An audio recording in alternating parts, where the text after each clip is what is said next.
Have you ever imagined what a single day would feel like without a phone, an alarm clock, or even electricity? What if you woke up not to a buzzing sound, but to the gentle rays of the morning sun? Today, we're going to step back in time. I'm going to share a story about one such day from the past. This isn't just any story, it's an experience, a journey to a simpler, quieter world. So find a comfortable spot, relax, and let's travel back together. I remember that day. I woke up early in the morning. The sun was just beginning its slow climb into the sky, and the first gentle light softly touched the window pane. It wasn't the year 2025, it was the year 1900.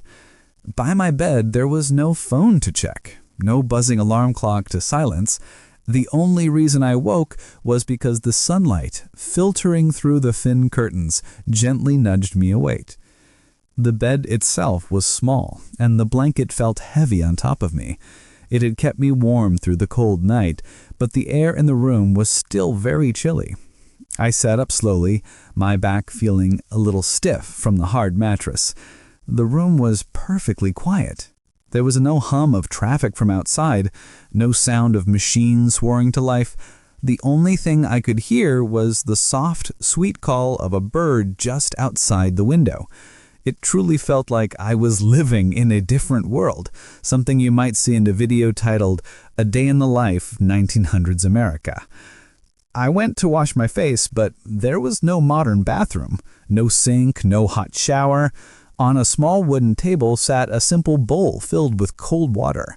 I put my hands inside, and the water was so icy it made me shiver. I splashed the cold water on my face. It certainly made me feel more awake, but also much colder. Then it was time to get dressed. I didn't have jeans or a t-shirt. Those kinds of clothes simply didn't exist in my world back then.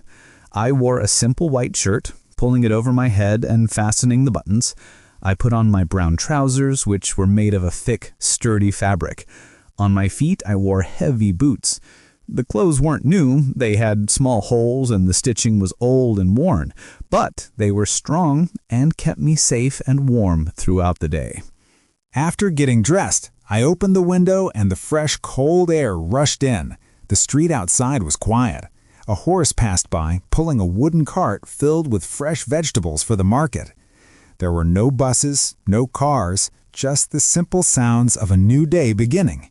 In the past, it was a world so different from today, making me reflect on what was it actually like to live in the 1900s.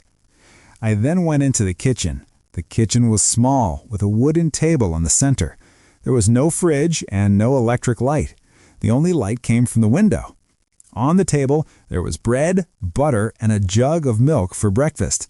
The bread was hard and brown, baked the day before. The butter was soft with a slightly salty taste.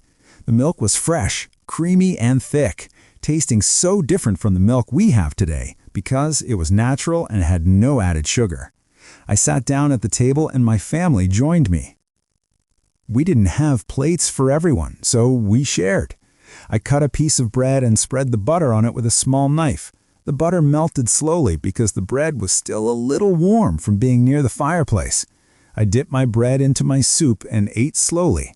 My father ate quietly. He had worked late the night before. My little sister chewed our bread slowly, looking at me with a smile. My brother was busy cleaning his boots for the day ahead. The room was simple, but being together made it feel warm and full of life. After dinner, we stayed together. With no television or radio, we talked and told stories.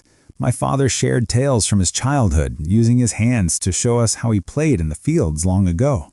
My mother spoke about the house and the things we needed to do. We even laughed sometimes, even when we were tired. The fire cracked in the fireplace, and the single candle on the table gave us a soft, warm light. The shadows danced slowly on the wall. Later, the house became quiet. The fire in the fireplace became small, and the candle burned short. We all became sleepy. I went to my room.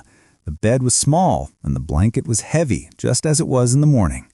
I put the blanket over me and instantly felt warm again. Outside, the night was silent. There were no cars, no machines, only the gentle sound of the wind. I closed my eyes and thought about the day. It wasn't an easy life, but it was a real life. A day in the past lived with my family, simple food, and honest work. And then I fell asleep.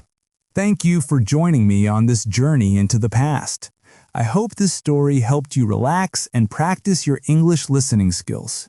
If you enjoyed it, please give this video a thumbs up and don't forget to subscribe to English Glow for more stories to help you learn. Until next time, keep learning, keep practicing, and keep believing in yourself. Bye for now.